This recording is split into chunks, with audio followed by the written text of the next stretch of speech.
السلام عليكم ورحمة الله وبركاته. يا مساء السعادة على كل الناس اللي بيتابعونا على قناة الرحالة محمد المصري.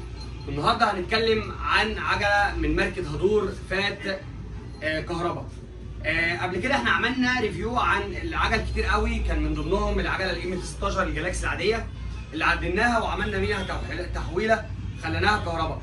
وبعد كده عملنا ريفيو عن عجل كتير قوي اللي كنا بنشتري له مواتير وبعدين نعدلوه ونخلوه كهرباء. وعملنا ريفيو عن العجله الجلاكسي الكهرباء اللي نازله معدله من الشركه، ما عدلناش فيها اي حاجه. النهارده بقى بنتكلم عن عجله من ماركه هدور، يعني لسه ماركه نازله جديده ماركه هدور. بنتكلم النهارده عن العجله دي، هنتكلم فيها عن المواصفات بتاعتها، وهنتكلم عن كيفيه الاستخدام بتاعها، وعن قوه البطاريه، وعن كل جزء موجود فيها. اول حاجه هنبدا بيها وهي العجله والفريم بتاع العجله.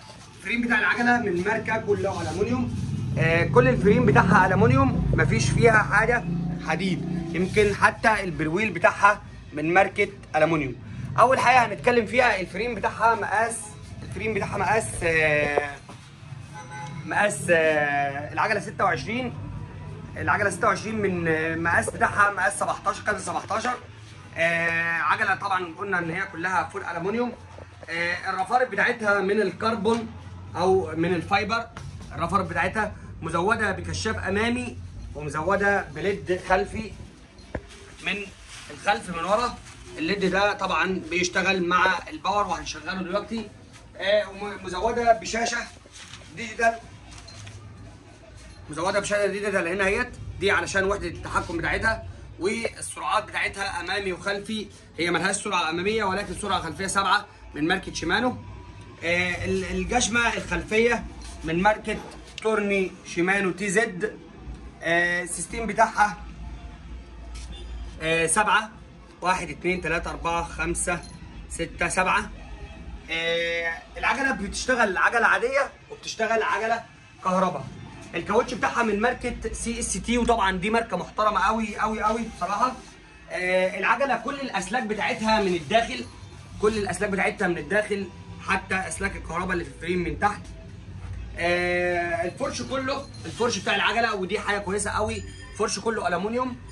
السرر بتاعت العجله اماميه وخلفيه، السرر الومنيوم على كويك ليرت. ومن الخلف طبعا السره سره عشان فيها سره وموتور. الموتور طبعا بيبقى موجود في السره الخلفيه،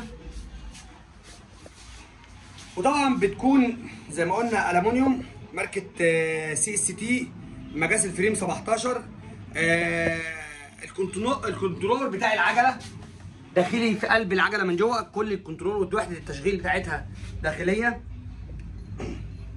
الالوان طبعا اللون اللي موجود معانا هو لون احمر في اسود اللي احنا بنتكلم عليه النهارده، وفي منها لون تاني. عندنا هروب السرعات طبعا قلنا تورني شيمانو تي زد. تعالى بقى نتكلم على وحدة التشغيل بتاعت العجلة. أول حاجة هنتكلم فيها هو التشغيل. بنضغط على الباور ده، تمام، ضغطة طوالة شوية، بيطلع لنا الشاشة اللي انتوا شايفينها دي. الشاشة دي بتكون فيها كل البيانات، البطارية، العداد، السرعات اللي هي مشيت كام كيلو، السرعات الموجوده. طبعا لو احنا عايزين نزود ده واحد كده، اول جزء عندنا ده كده السرعه 2، ده السرعه 3، ده السرعه 4، ده السرعه 5، ودي اخر سرعه. طبعا لو احنا عايزين نفصل الكهرباء كده احنا فاصلين والموتور مش هيشتغل، وممكن اشتغل على الصفر ده اللي هو طبعا عشان لسه العجله ما اتحركتش، احنا ممكن كنا بنجربها وهي واقفه بس كده. ده عداد الكيلوات ما بيكون زي عداد العربيه بالظبط. وقت التشغيل ما ينفعش ان احنا نصفره. عندنا البطاريه بتاعتها اهيت، زي ما قلنا ان البطاريه بتاعتها من الداخل طبعا اهيت. لو احنا البطاريه معانا اهيت، تمام. ودي طبعا البيانات بتاعت البطاريه كلها عن التحذير والاستخدامات بتاعتها. البطاريه بتشتغل هنا كده، المفروض ان هي مشحونه. طبعا دي بتقول لنا مقياس الشحن بتاعها. وهنا ده كده ممكن ان احنا نشحن البطاريه من بره لو احنا معانا سبير غير البطاريه ديت. تمام. وتركيبها كالاتي اهوت، تركيب سهل. تبدا تركبها من تحت وبتضغط عليها ضغطه بسيطه، تبدا كده ان انت المفتاح ده هو كله ان هو يشغل البطاريه مش اكتر. طبعا هنبدا ان احنا نشغل هنشغل كده، شغلنا الشاشه اهوت. هنبصوا على اول كده معانا السرعه الاولى. تمام. لو احنا زودنا هنا كمان باجتين زادت معانا السرعه شويه. لو زودنا من هنا، لو زودنا من هنا 3، تمام، 3 زادت معانا شويه. لو زودنا كده 4 كده 5، تمام، كده معانا شغاله. اول ما بنمسك فرامل هي بتفصل مع نفسها.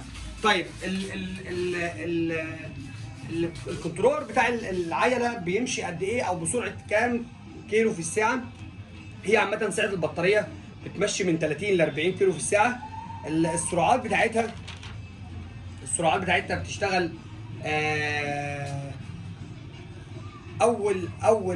اول بند فيها بيشتغل سرعه. لو احنا جبنا سرعه 1 على العجله دي بتشتغل 15 كيلو، بتمشي على 15 كيلو. سرعه 2 بتمشي من 20 ل 25 كيلو.